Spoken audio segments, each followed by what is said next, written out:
El enlistamiento al ejército de Ramón Cabral no solo ensombreció su destino, sino que también signó el destino de todos sus descendientes. Hoy parte de ellos, los descendientes de una de sus hijas, Antonia Cabral, están tratando de reconocerse y de reorganizarse como una comunidad Ranquel. Acompáñennos a conocerlos.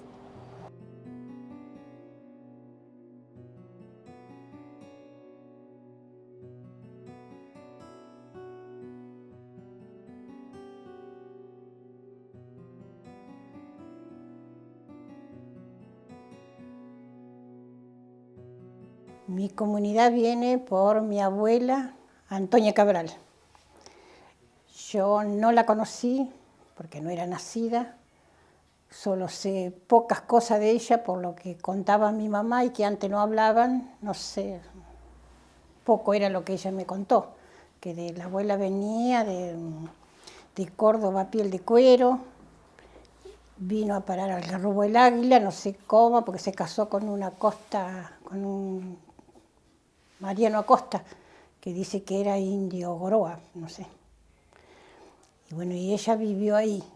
Dice que tenían un ranchito, no sé, a la orilla del río, porque ella me contaba que cruzaban el río descalzo. Cuando helaba, pues, pasaban por arriba de la escarcha para ir a un almacén a comprar, lo poco que compraban. ¿Sí? Y lo poco que me contaba mi mamá, que ellos vivían ahí, tenían sus chivitas, sus ovejas, sus caballitos. Y bueno, que siempre vivían en miseria, no tenían para comer, tenían que carnear o tenían que... Después murió mi abuelo y mi abuela quedó sola, con los hijos chicos. Y ahí le empezaron no sé quién, y así los robaron las chivas, los sacaron las ovejas, no tenían para comer. Entonces dice, ¿qué hacemos? Un tío dijo un día, bueno, yo voy a tener que ir y agarrar robar un chivo para comer. Y eso hicieron. Y a raíz de eso yo creo, que por lo que contaba mi mamá, que a ellos los sacaron de ahí, del Garrobo del Águila, donde ella vivía. Porque dice que eso no se hacía, entonces a ella la trajeron a Santa Rosa. Y acá la largaron ahí nomás, donde la laguna Don Tomás. Pero ella en eso dejó un hijo chiquito de 5 años que no se lo dejaron ver ni sacar de la escuela. Le cargaron lo poco que ella tenía, las pocas pilchas, y ahí tuvo que dejar todo.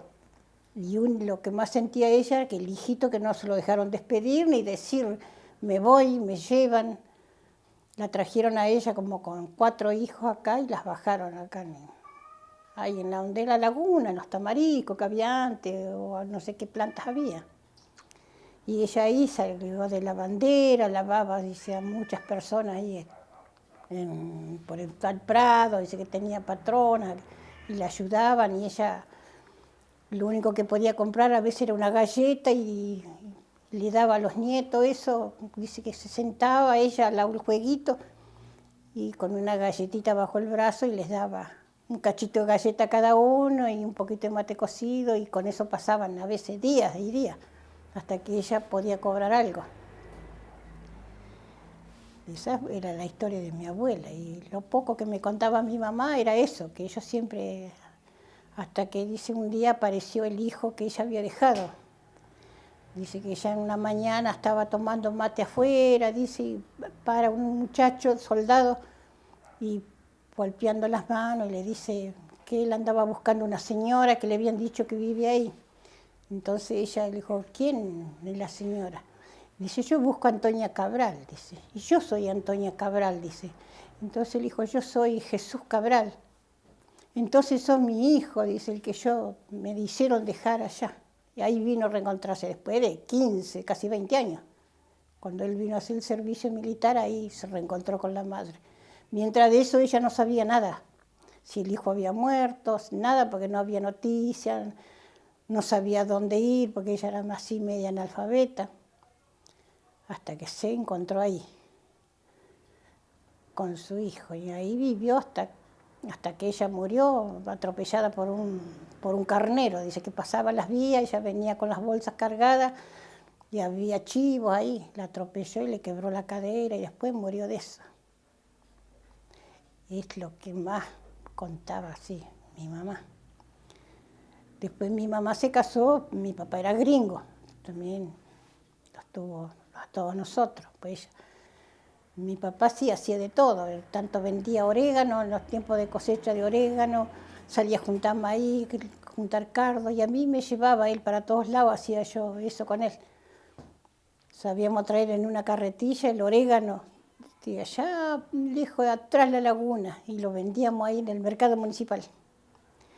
Bueno, y otra cosa, la vida fue siempre dura para nosotros.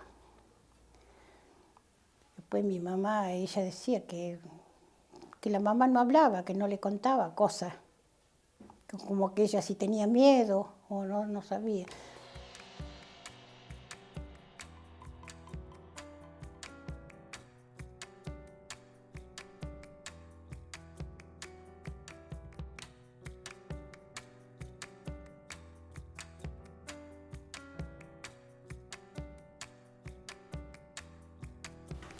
Mi nombre es Teresa Ortellado, soy de la comunidad Antonia Cabral.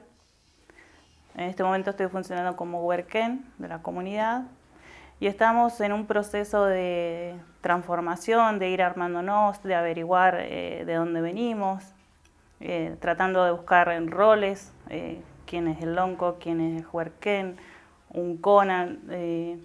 Es todo un proceso de organización y de historia y de averiguar bien de dónde venimos, porque es todo muy reciente, hace 13 años recién que empezamos a conformarnos, y a partir de ahí fue todo un proceso de cambios, incluso los nombres de nuestros hijos. En mi caso, mi hijo se llama Quiñé y tiene 12 años, los otros sobrinos míos también empezaron a tener nombres ranqueles, Mailén, Amaya, Luan. Y antes era impensado decir nuestros hijos que se llamen así. A partir de ahí también ir haciéndonos parte de un trailonco, de un cultrún. Nos pusimos a investigar la historia, buscar y empezamos a reconocer rostros en ese libro de Petris y de Vigne. Y pudimos reconocer a nuestra abuela, nuestra bisabuela, tíos, abuelos, y era todo un movimiento de asombro y de orgullo. Contarle a nuestros hijos de dónde venimos, tuvimos la suerte de que todos lo tomaron bien y de decir yo soy indio, y de participar en el Huetripantu, y participar en el CPA, en reuniones, parlamentos. Era toda una preparación, para nosotros era un orgullo. Nunca fue decir, ay, me da vergüenza, o no, al contrario, era cuestión de orgullo.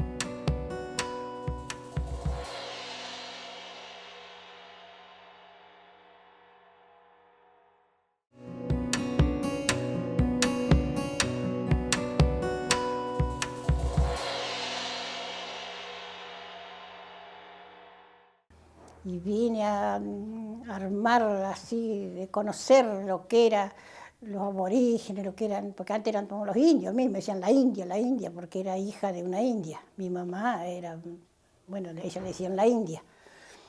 Y yo después vine a conocer la historia cuando mi hijo empezó a estudiar con Diana Oliva, donde la escuela polivalente, me parece que daba clase ella.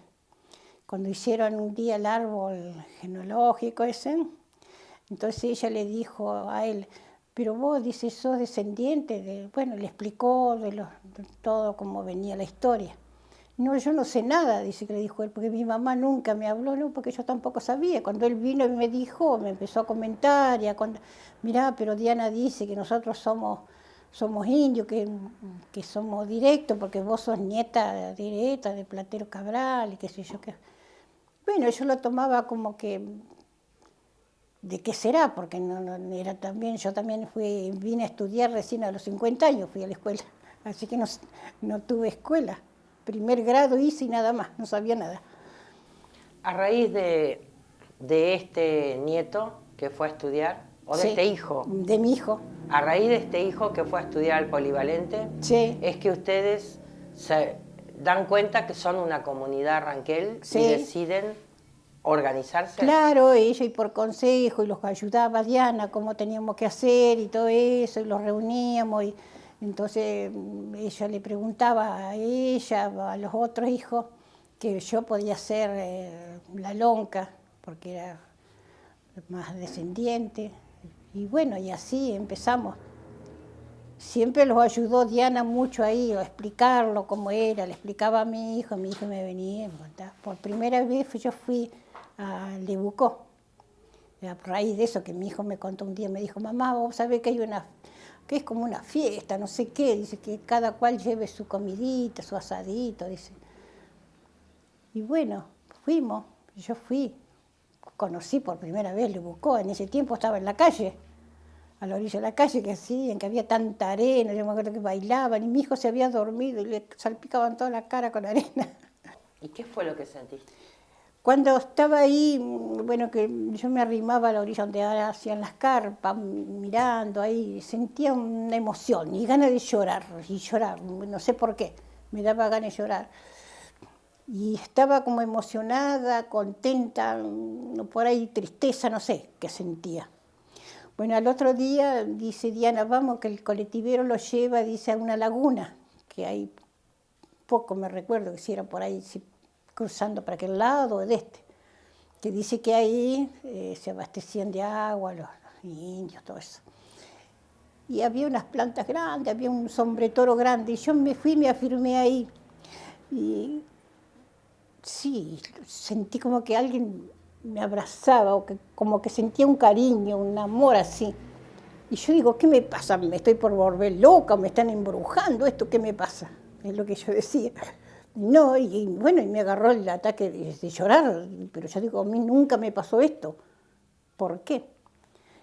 Bueno, entonces después yo le conté a Diana lo que había sentido, yo sentí eso, y ella me dijo que podía haber sido, dice que los antepasados nuestros estuvieron ahí y sentiste por tu abuela, por tus tíos que han estado ahí, o tus abuelos, dice, tiene que ser. Pero que yo sentí eso, sí. Después cuando yo vine, les contaba a ellos lo que me había pasado.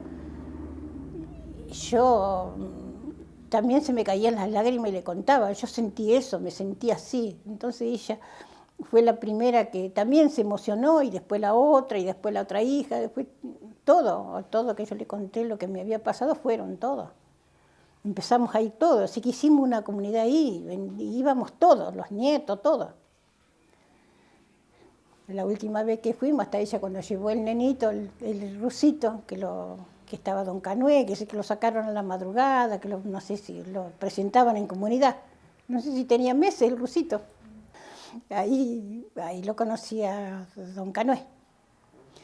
Y ahí lo conoció a mi hijo y se enteró que él estudiaba guitarra, entonces una vez lo llevó a, no sé si dónde fueron, a Neuquén, no sé por dónde anduvieron, intercambiaban música, y él lo llevó a él como guitarrero, lo que tocaba y todo eso.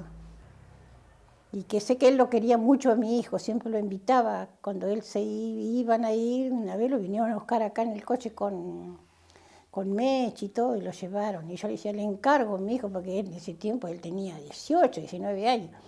Pero sí, me decía él, sí lo vamos a cuidar. Sí. Y así que, y después allá él dice que la pasaba muy bien, que Don Canué le daba plata para que él comprara algo así.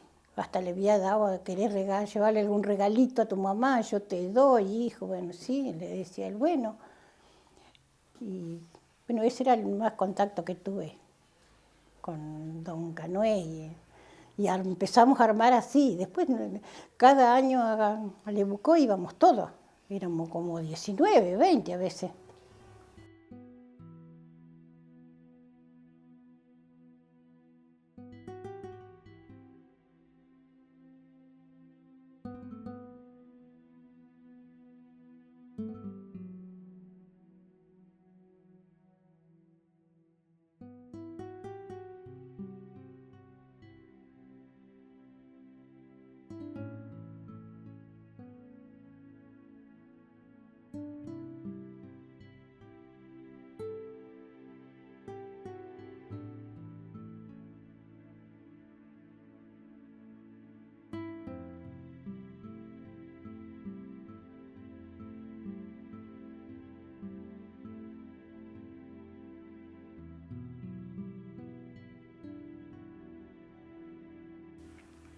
Hoy en día todavía no tenemos la personería jurídica, estamos tratando de armarla, lleva tiempo, muchos papeles, es difícil, se complica, más que nada porque todos estamos trabajando y somos una comunidad urbana, podríamos decir, no estamos en el medio del campo, no tenemos tierras, y esa es la idea a futuro, de conseguir una tierra comunitaria donde todos los que somos miembros de esta comunidad, que básicamente es familiar, podamos hacer lo que nos gusta y lo que sabemos. En algunos, más que nada basado en la naturaleza. Una parte se dedica a la apicultura, otros son de la huerta, la cría de animales, en el caso del lonco, que le gustan las gallinas, pato, no sé, si pudiera tener chivo, chancho, todo lo que sea. Artesanos, no mucho, por ahí guiado a la música, y también es difícil porque hoy enterarnos de esto ya todos estamos conformados con que uno tiene su religión, uno, no sé, es rockero, el otro que su trabajo. Entonces, enseñarles de vuelta de que somos indios y recuperar todo eso también se hace difícil, porque estamos en continuo cambio. Sí, hoy en día es difícil juntarnos porque algunos vienen en carro quemado, otros en hacha, otros acá en Santa Rosa, pero el punto de encuentro siempre es acá, la casa del lonco. Y recuperar la historia es a través, nosotros a los más grandes le mostramos a los más chicos videitos o compartimos entre nosotros, utilizamos mucho las redes para eso, ver videos donde sale algo relacionado o compartirlo. Los chicos se han entusiasmado mucho con el tema del Choiquepurrún, entonces es como que todos quieren ir y participar de eso, todos tienen 12, 13 años y les gusta eso. No sé, es difícil, ya te digo, por esto de que estamos muy contaminados de la tecnología y no sé, del capitalismo, entonces es muy difícil incorporar todo lo ancestral a ahora. No sé, es difícil a los chicos decirle, bueno, vamos a sembrar, hay que trabajar, hay que hacer esto, hay que hacer aquello, y se complica viviendo en la ciudad. Presentamos proyectos en cuanto a la apicultura, que nos parece la miel algo natural, algo que alguna vez se consumió por los indios y por eso apostamos a ese rubro. Hay un proyecto sobre eso, otro sobre la huerta, que a todos los miembros de esta comunidad nos gusta mucho el tema de huerta. Y otro, el de gallinas ponedoras y de pollos doble pechuga para comer. Y otro con respecto a la costura. Por ahí no tenemos mucho conocimiento en lo que es artesanía, nos gustaría poder desarrollar un poco más la cerámica o el tejido para ir recuperando todo eso de nuestros ancestros. No sé, es recuperar la historia, ni siquiera es algo económico, es recuperar la historia. Nosotros nos conformamos, ya te digo, con ponerle nombres a nuestros hijos. El contacto con la naturaleza para nosotros es todo, por eso la necesidad de una tierra comunitaria. Recuperar y cómo vivían, conocer eso y aplicarlo hoy a la vida que llevamos es difícil. Cuando descubriste que pertenecías al pueblo Ranquel, que tenías una raíz indígena, ¿cuál fue tu sensación? Y me sentía emocionada y curiosidad por saber quién era, de conocer, tan si quieren ver en foto, a mi abuela y a mi bisabuelo, que vendría a ser. Eso es lo que yo quería, yo siempre quise saber la historia, cómo era, de dónde venía, cómo había sido. Y yo decía, ¿por qué mi mamá no hablaba, no contaba? No contaba nada. En cambio yo, distinto, yo les contaba todo lo que me había pasado a ellos. Y después a mis nietos, ellos van a la escuela y comentan lo que yo les he comentado, así. Hemos escuchado el cruel destino de los descendientes de Antonia Cabral. Cómo fueron perseguidos, cómo fueron desplazados, para hoy estar aquí, en Santa Rosa y en otros lugares de La Pampa, tratando de reorganizarse. Esta es una más de tantas historias que vamos a conocer en Ranculche Rumbo.